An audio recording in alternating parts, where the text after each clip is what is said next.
What's up, Porsche fanatics? Will here with Rennthusiast, and today I'm going to be talking you through some paint issues I'm having with this 1995 Porsche 911 993 Coupe. This 993 is really what turned me on to air-cooled Porsches and really the world of Porsche in general. A lot of the reason I bought it is that it is a higher mileage driver quality 993.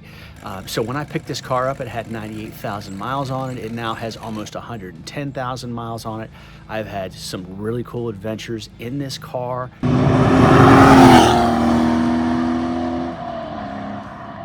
Put a lot of miles on it in the short period of time I've owned it. I've had to put a lot of money into it too, not only to get it mechanically sorted, but to get the suspension where I wanted it, to pick up the wheels that I wanted and so forth. So at this point in time, I'm at a little bit of a decision point. I have a lot of money in this car. It runs very well. I have no problem taking it out and just ripping it up. The paint gets dinged and it is not that huge of a deal to me. However, the problem I'm having right now is that there are some paint issues, some cosmetic issues that every now and then pick at my OCD and get me thinking about, hey, maybe you should get these things repaired. The point of today's video is to kind of walk you through those issues. Would love to hear your opinions or experience on any of these issues I'm facing and whether or not you think it's worth doing. Before we get into that, I would like to invite you to give me a thumbs up, subscribe to the channel. Could use your support, so I would really appreciate that. Now let me give you a walk around the car and we'll show you what we're dealing with. 1995 Porsche 911 993 Coupe, last of the air cooled.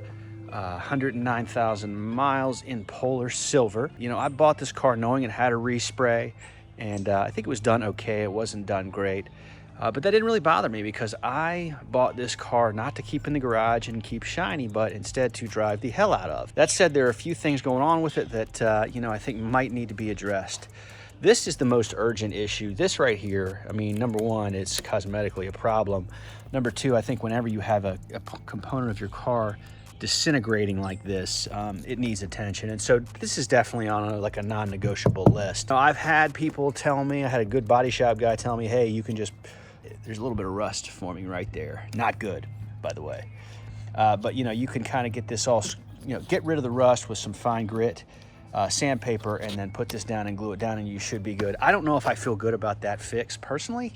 I've also had another guy who would know tell me that this glass will need to come out, and then he was laughing, saying that would give you the opportunity to replace this with some glass that didn't have this wiper blade hole in it. So bottom line is, for me, this is not a question of if, but it's a question of when. So I got to deal with that. If you have any experience with that, please tell me in the comments. Would love to hear it. Second area, I'm a total doofus. I unbelievably backed into a post recently, so I've creased this bumper, and it cracked the paint too. So I did get a quote on that. So to remove the bumper and get that repaired is $500. I'm not sure if I want to do that. You can't really see it from a far away distance, and it's $500, not to mention the time I take it in the shop. So just not totally sure I'm gonna deal with that. One thing that's been killing me about the car since day one, and this is a problem to share with you guys because I don't know that it's gonna show up, but the rocker panel has some sort of a, I don't know if it's a composite or it's a soft textured kind of surface substance. It's different than the paint, and I guess it's designed to repel stone chips or something, but it has been yellowing ever since I bought the car. And I did have a guy down at Sunderworks down in Charlotte take a look at that, and he said basically what's happening is the chemical composition of that material is changing. So the recommendation there is to paint that. So I have not gotten a quote for that work, but I'm tempted to do it. I'm just not sure. Another piece is this front bumper. So obviously I'm running the the US standard bumper. I do have in my possession, and I'll show you some footage of this, the US turbo bumper that's in need of repair and repainting, but I bought it for this car.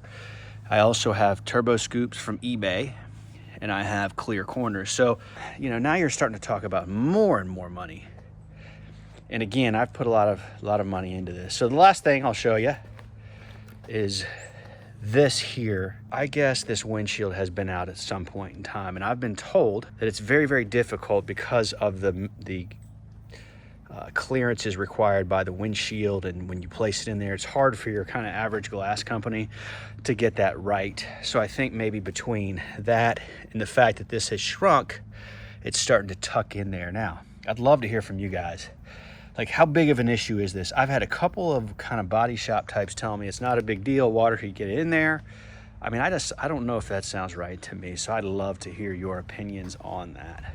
So really, the question is, hey, do I take this to a body shop and let them have their way with it? Maybe pull a glass guy into the conversation while the car is in the shop.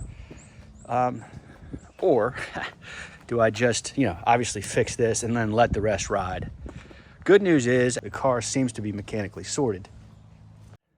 So there you have it, the issues that I am currently grappling with. Feel very grateful that these are the biggest things I've got to worry about right now, given the state of everything in the world.